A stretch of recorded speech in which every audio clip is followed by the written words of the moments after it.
Hi guys! For today's video is gusto na ako i-share sa inyo ha na ani di among banding diri hala sige good na among mga kilay and fairness mo niyang amo ang ikabisihan atong niaging adlaw ug mao niyang amo ang kanang kuan daw kanang gikabuangan. So amo ang mga naong among gikabuangan. So mao ni ako makeup artist kunuhay. So mao ni siya ang kanang nagsigig kuan sa akong kilay tapos mo nagsigig pud mig marites. Ay na na-imagine diraw, di ba? Gi-check ako ang akong ano. Kana galing magbadig mo na magsigig mong katawa. Di yun magkalimaw yung trabaho.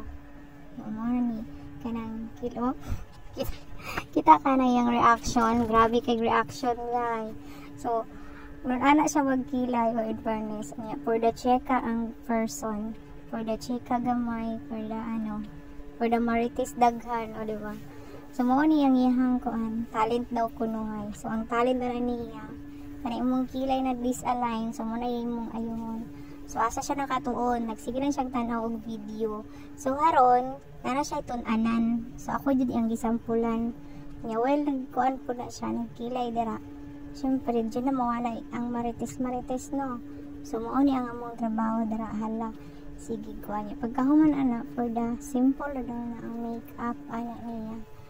So mao ni ang among ang gitrabaho atong wala mi mga lingaw, o diba gi-check na ko, o diba nanay gamay kilay.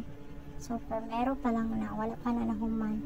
So actually dugay kaayo mi nahuman ani nagtan ni og 5 hours. 5 hours? 5 hours na gibuwang isa kilay unsaon man. For the telok ang person kay December pa maka-shopping. So dugay pa kay siya mo-shopping kay December pa. So kana gipugos na yun nagtilok-tilok. So karon wala na siya kilay. Ano na siya nagbutang og harina. O 2 kilo ng harina ang gibutang ana. Kana ganing gi-mix mo, di ba? Kani ganing budget na kay tatag saragani. So nahurot na undang na nimo pagwapa. So sa January na kamo resyo mo pagwapa kay December man taani maka pamalit og kanang mga kuan pang taplak sa naong nangakuan nangalubak-lubak. So mo na iyang kuan iyang talent daw kunuhay. O di ba? Mura jud mig kanang kuan oy. Maraming kanang kuan ba nasa studio. Hala makeup po, di ba? So mo na nga mo ang kuan kunuhay kanang achievement ana na adlaw. Gikilayan ko niya gibutangan niya og kanang harina ang naong, o di ba? So for the check may kay nahurot nang amo ang mga kuan. Nahurot ang pagpagwapa. So nagpinangita ay pa mi, o di ba? So karon nangita mi og mga dagdag pangbutang sa naong, o di ba?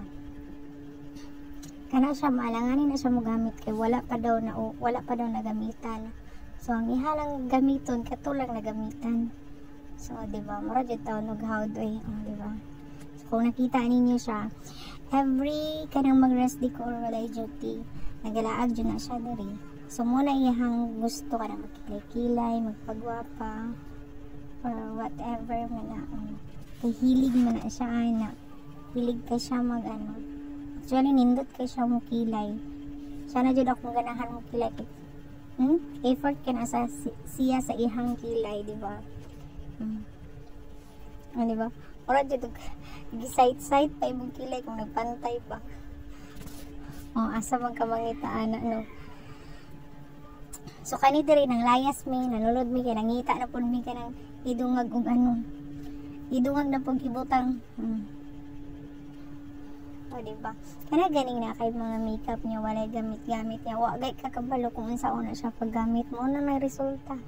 O diba pataka na mig wag yung kabalo na ang kala daying well di na para sa imuhang pilok para din na sa imong kilay. Malay ko ba? Pasabot lang jud ana gapalit-palit lang pero wa kabalo kung asa na gamiton. O diba? Actually kanang uban ako na makeup, di ka na sa mga sponsor na ako katong dati na naga-buy and sell pa ko og mga makeup pero nag-stop na ko for temporary karon kay syempre katong mga kuan nimo nakasanayan nimo nagkuan na pud ka, naglahi na pud ka daw kuno. So for the next time na puntaan na mo balik.